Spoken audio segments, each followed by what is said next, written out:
ओम श्री परमात्मने नमः। आदरणीय भक्तजनों, सादर प्रणाम। हम आज आपको श्री भक्तमाल में से श्री जगन्नाथ पारीख जी की कथा सुनाएंगे। ये ऐसे परखने वाले हैं कि एक बार ये मार्ग में कहीं जा रहे थे। लुटेरों ने इनको लूटना चाहा, परंतु वे इनको लूट न सके। अंत में इनके चरणों में गिर गए, उनको भी इन्होंने भक्त बना दिया। श्री गणेशाय नमः, श्री सद्गुरु देवाय नमः, श्री सरस्वत्यै नमः। भक्तजनों, श्री नाभाजी महाराज वर्णन करते हैं कि परम प्रसिद्ध काथड़िया गोत्र में श्री रामदास जी के पुत्र श्री जगन्नाथ पारीख जी वैष्णव धर्म को मानने वाले थे, यानी कि बहुत बड़े वैष्णव संत थे। श्री रामानुजाचार्य के द्वारा संस्थापित भक्ति की रीति के अनुसार आपने भगवान से प्रेम करने के शरणागति व्रत को बड़ी दृढ़ता पूर्वक अपने हृदय में धारण किया था, यानी कि जो रामानुजाचार्य हैं उन्हीं की आज्ञा का पालन करते थे। ये वैष्णवी संस्कारों से युक्त थे।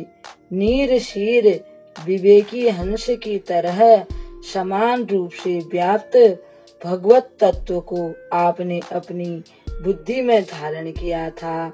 आपका सात्विक स्वभाव एवं आचार विचार मुनियों का सा था। आप लक्ष्मी संप्रदाय में चमकते हुए प्रसिद्ध संत थे और प्रेमा भक्ति के अनन्य उपासक थे।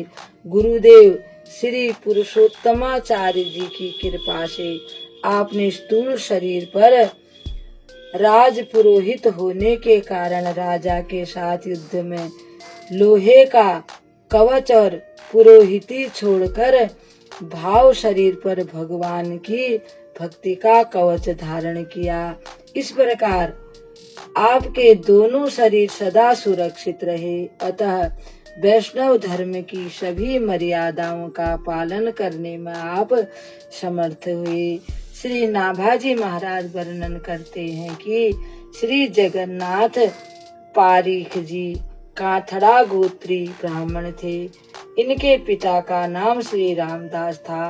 परम भक्तमती श्री करमेती जी का जन्म इन्हीं की गोत्र में हुआ था। आप परम वैष्णव भगवत भक्त थे। आपने कई जो भगवान से विमुख थे, यानी कि जो नास्तिक थे, उनको भी भक्त बना दिया। एक बार आप कहीं जा रहे थे, मार्ग में आपको कई ठग मिले और उन्होंने आपको लूटने मारने का प्रयास किया, परंतु आपका शरीर तो दिव्य कवच से सुरक्षित था, अतः कुछ भी असर न हुआ। यह देख वे समझ गए कि ये कोई दिव्य मनुष्य हैं। अतः श्री पारीख जी ने उनको बड़े प्रेम से समझाया और वे इनके चरणों में गिर पड़कर क्षमा प्रार्थना करने लगे। इन्होंने कहा कि हमारा तो आपने कुछ भी नहीं बिगाड़ा है, हम क्यों आपसे नाराज होंगे। जब उन लुटेरों ने कहा कि हे मुनिवर, आप हमसे नाराज ना हो, तब इन्होंने इस प्रकार से उनको समझाया। इनकी इस मुनि वृत्ति यानी कि ऐसा भाव देखकर सभी चोर लुटेरे इनके शिष्य बन गए। चोरी आदि का उन्होंने त्याग कर दिया, वे भी संत बन गए।